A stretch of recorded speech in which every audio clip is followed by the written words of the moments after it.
Well, there were 7 hours of talks last night between German Chancellor Angela Merkel and French President Nicolas Sarkozy, at the end of which the two leaders have reached a common position about Greece, which they'll present to an emergency summit of all 17 leaders of European countries tonight.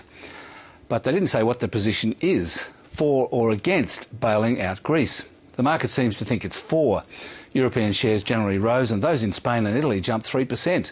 But Wall Street was pretty flat, and so were Australian stocks today. The All Ordinaries Index edged up just a few points, with News Corp shares rising again. NAB and Macquarie led the financial sector higher, and BHP went up 1/3%. There was a morsel of economic news out in Australia today, NAB's big quarterly business survey. The headlines are that confidence has fallen, but it's still above zero, which is always a good thing to have better than zero confidence. And trading conditions remain very subdued because of weak domestic demand and the high dollar.